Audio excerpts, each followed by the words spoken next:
ಪ್ರಿಯ ಸಹೋದರ ಸಹೋದರಿಯರೇ, ನಿಮ್ಮೆಲ್ಲರಿಗೆ ನನ್ನ ವಂದನೆಗಳು. ಇವತ್ತಿನ ದಿವಸ ಕರ್ತನ ವಾಕ್ಯ ಮಲಾಕಿಯ 3ನೇ ಅಧ್ಯಾಯ 13-18. ಅಲ್ಲಿ ಕರ್ತನ ವಾಕ್ಯ ಏನು ಹೇಳ್ತದಂದ್ರೆ, ಅಪನಂಬಿಕೆಯ ಖಂಡನೆ.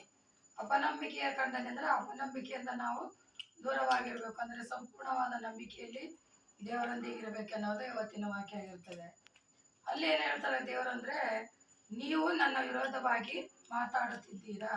ಅದು ಹೇಗೆ ನಾವು ಕೇಳ್ತಿದ್ದೀರಾ ಅನ್ನೋದ ಅನ್ನಬಹುದು ಮನುಷ್ಯರು. ಆದರೆ ನಾವು ಏನು ಯೋಚನೆ ಮಾಡ್ತೀವೋ ಏನು ಮಾತಾಡ್ತೀವೋ ಅನ್ನೋದೆಲ್ಲ ದೇವರಿಗೆ ತಪ್ಪದೆ ಗೊತ್ತಾಗುತ್ತದೆ.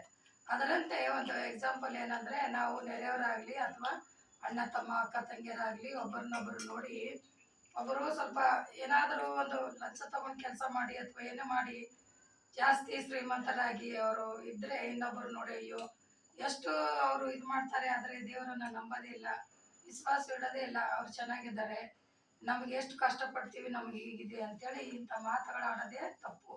ಆ ತಪ್ಪೇ ದೇವರಿಗೆ ವಿರೋಧವಾಗಿ ಮಾತಾಡಿದಾಗ ಆಯ್ತು ಅಂತ ವಾಕ್ಯ ಹೇಳ್ತದೆ.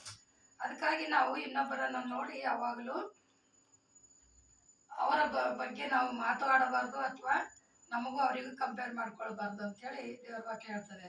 ಅದಕ್ಕೆ ದೇವರು ಏನು ಹೇಳ್ತಂದ್ರೆ, ಯಾರು ನನ್ನ ಹೆಸರನ್ನು ನಾಮಸ್ಮರಣೆ ಮಾಡುತ್ತಾರೋ, ಅಂದ್ರೆ ದೇವರ ಹೆಸರನ್ನು ಎತ್ತಿ ಇನ್ನೊಬ್ಬರಿಗೆ ದೇವರ ವಾಕ್ಯಗಳನ್ನು ಸೂಚಿಸಿ ಹೇಳ್ತಾರೋ, ಸಂದೇಶವನ್ನು ಹೇಳ್ತಾರೋ, ಸತ್ಯವೇದನ್ನು ಓದಿ ಸರಿಯಾಗಿ ಯಾರು ತನ್ನ ಆಲಯಕ್ಕೆ ಹೋಗಿ ದೇವರನ್ನು ಸಂಪೂರ್ಣ ಮನಸ್ಸಿನಿಂದ, ಸಂಪೂರ್ಣ ಪ್ರಾಣದಿಂದ, ಸಂಪೂರ್ಣ ಪ್ರೀತಿಯಿಂದ ಪ್ರೀತಿಸ್ತಾರೋ ಅಂಥವ್ರ ಹೆಸರು ಅವರು ಜ್ಞಾಪಕದ ಪುಸ್ತಕದಲ್ಲಿ ಬರೆದಿಡುತ್ತೇನೆ ಅಂತ ದೇವರ ವಾಕ್ಯ ಹೇಳ್ತದೆ.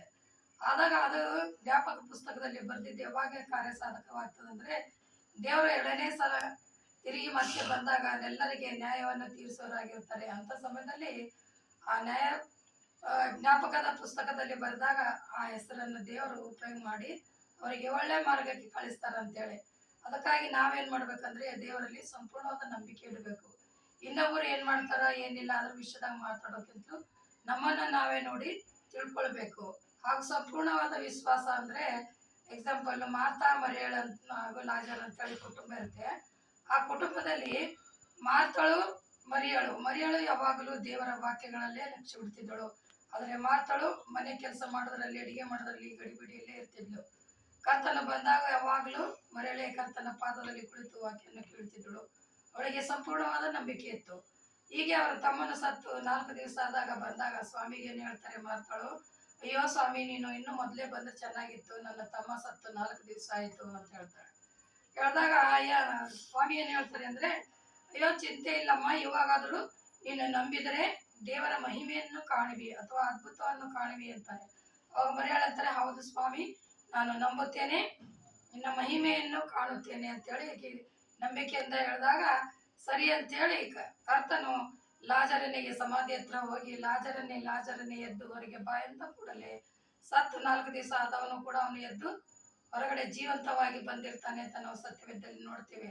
ಅದೇ ರೀತಿಯಿಂದ ಸಂಪೂರ್ಣವಾದ ವಿಶ್ವಾಸವಿಟ್ಟಾಗ ದೇವರು ನಮ್ಮ ಕಾರ್ಯಗಳನ್ನು ಸಫಲ ಮಾಡುತ್ತಾನೆ, ಹಾಗೂ ನಮ್ಮ ವಿಶ್ವಾಸಕ್ಕೆ ತಕ್ಕಂತೆ ಪ್ರತಿಫಲವನ್ನು ಕೊಡ್ತಾನೆ ಅನ್ನೋದನ್ನು ಇವತ್ತಿನ ವಾಕ್ಯವಾಗಿರ್ತದೆ. ಪ್ರಾರ್ಥನೆ ಮಾಡೋಣ. ಪರಿಶುದ್ಧನೇ ದೂತಗಳ ಒಡೆಯನೇ, ಸೇನಾಧೀಶ್ವರನೇ, ಅಪ್ಪ ನಿನ್ನ ನಾಮಕ್ಕೆ ಕೋಟಿ ಕೋಟಿ ಸ್ತೋತ್ರ. ಇವತ್ತಿನ ದಿವಸ ಅಪನಂಬಿಕೆ ಖಂಡನೆ ಬಗ್ಗೆ ನಾವು ಯೋಚನೆ ಮಾಡಿ ಎಲ್ಲ ವಿಷಯಗಳನ್ನು ಕೇಳಿದ್ದೇವೆ ಕರ್ತನೆ. ಅದರಂತೆ ನಾವು ಹೇಳೋರು ಕೇಳೋರು ಎಲ್ಲರೂ ಅದರಂತೆ ನಡ್ಕೊಳ್ಳುವಂತೆ, ನಂಬಿಕೆಯಲ್ಲಿ ವಿಶ್ವಾಸದಲ್ಲಿ ಬದುಕುವಂತೆ ನಿನ್ನ ಆಶೀರ್ವಾದ ನೀಡು. ಯೇಸುವಿನ ನಾಮದಲ್ಲಿ ಬೇಡಿ ಹೊಂದಿದ್ದೇನೆ ರಕ್ಷಕ, ಆಮೇನ್.